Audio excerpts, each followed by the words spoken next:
विवेक चूड़ामणि में एक श्लोक लिखा हुआ है, स्वयं ब्रह्मा स्वयं विष्णु स्वयं इंद्र स्वयं शिव। इस श्लोक का मतलब हम बाद में समझेंगे, पहले समझ लेते हैं भगवान का मतलब। भैसे भूमि, भूमि यानी कि पृथ्वी, ऐसे अग्नि, गैसे गगन, गगन यानी कि ये आकाश, वैसे वायु, वायु यानी कि हवा, और नैसे नीर, नीर यानी कि जल। तो ये हो गए हमारे पंच महाभूत, पृथ्वी जल वायु अग्नि आकाश। अब समझते हैं उस श्लोक का मतलब। मैं ही ब्रह्मा हूँ, मैं ही विष्णु हूँ, मैं ही इंद्र हूँ और मैं ही शिव हूँ। मुझ में ही यह सारा संसार है, मुझसे अलग कोई कुछ भी नहीं। तो अब बात कर लेते हैं इन त्रिदेवों की, ब्रह्मा विष्णु महेश, महेश यानी कि शिव। क्या ये तीनों भगवान हैं? लेकिन हमने तो सुना है कि भगवान तो एक ही है, तो फिर ये तीनों कौन है?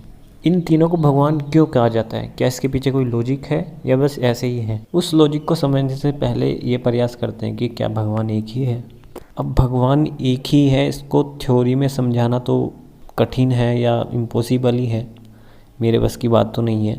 इसको अनुभव से ही समझा जा सकता है, जैसा कि हमारे वेदों में लिखा है, उपनिषद में लिखा है, और भी जगह लिखा हुआ है। जैसे कि उपनिषद के वाक्य हैं, अहम ब्रह्मास्मि और तत्वमसि, यानी कि मैं ही ब्रह्मा हूँ, और तत्वमसि का मतलब है कि तुम वही हो, जैसा कि उस श्लोक में भी लिखा हुआ है। अब मैं ब्रह्मा हूँ, इसका क्या मतलब है? इसको थोड़ा सा बाद में समझेंगे, पहले इससे पहले की चीज़ें क्लियर करने की कोशिश करेंगे। सभी धर्मों में और सभी फिलोसफर ये मानते हैं कि भगवान जुड़ा हुआ है, यानी कि एक ही है, अलग अलग कुछ भी नहीं है, कुछ भी ऐसा बटा हुआ नहीं है। अगर आप सोच रहे हो कि भगवान कोई दिखता है या कोई जैसे आपके माइंड में इमेज बैठी हुई है वैसा है, तो ऐसा बिल्कुल नहीं है। ये तो परसेप्शन है जो हमें कहीं ना कहीं से दिखे हैं, टीवी से या कहीं और से भी। तो उन परसेप्शन से निकलने की ज़रूरत है, तभी हम इसको समझ सकते हैं, अदरवाइज़ बड़ा मुश्किल है। अब बात करते हैं कि जो त्रिदेव हैं ब्रह्मा विष्णु महेश, उनको भगवान के रूप में क्यों प्रतिष्ठित किया गया है। तो इसके पीछे 3-4 लॉजिक हो सकते हैं, जिसमें पहला लॉजिक तो यही बन सकता है कि भारत में अलग अलग तरीके के कल्चर हैं, अलग अलग तरीके की भाषा है, अलग अलग तरीके के लोग हैं, अलग अलग तरीके का पहनावा है। उस सब को देखते हुए पहले के ज़माने के जो ऋषि मुनि हुए होंगे, उन्होंने इनकी छवियाँ गढ़ी, इस तरह के इनके बारे में कहानियाँ बनाई, इनके पुराण बनाए गए, विष्णु पुराण शिव पुराण बनाए गए, और ब्रह्मा से जुड़ी हुई अनेक जानकारियाँ दी गई।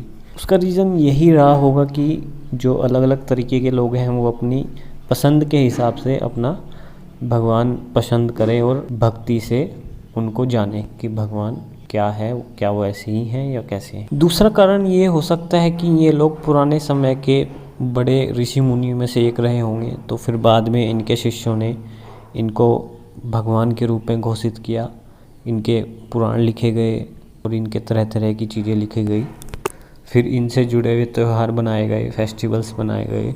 तीसरा रीज़न ये हो सकता है कि जो इनके नाम हैं ब्रह्मा विष्णु महेश, उसमें इस ब्रह्मांड का कुछ ना कुछ मतलब हो, या इनसे जुड़ी हुई जो कहानियाँ हैं उनसे भी कुछ ना कुछ मतलब निकलता हो, जिसे लोग पढ़ें और अपना दिमाग चलाएं तो कुछ समझ पाएँ। क्योंकि ऐसी ऐसी गुत्थियाँ हैं जो समझनी मुश्किल है, क्योंकि इस तरह की कहानियाँ पढ़ने से जो हम क्वेश्चन करते हैं और फिर उससे जो क्रिटिकल थिंकिंग जो डेवलप होती है, उससे इंसान को बड़ा फ़ायदा मिलता है। तो फिर वो जान पाता है चीज़ों को क्या एक्चुअल में इसमें लिखा गया है। और चौथा रीज़न ये हो सकता है कि जैसे कि इनको दर्शाया गया है, ब्रह्मा जी को मतलब सर्जन करता है, और विष्णु जी हैं जो पालन करता है, और जो महेश हैं वो संहार करता है।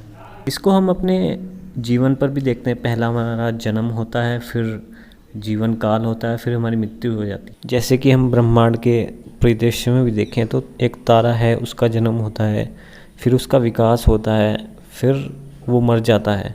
तो ये जो 3 चीज़ें हो रही हैं इस ब्रह्मांड में, ये होती रहती हैं, चलती रहती हैं। इसको हम 3 शक्तियाँ भी कह सकते हैं।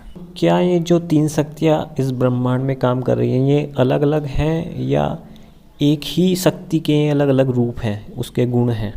तो इन रीजंस का पता क्या हम लोग लगा सकते हैं? इसको समझने के लिए हम थोड़ा सा फिलोसफी पढ़ सकते हैं, या और भी बुक्स हैं उनको समझ सकते हैं, उनसे भी कुछ चीज़ें क्लियर होती हैं।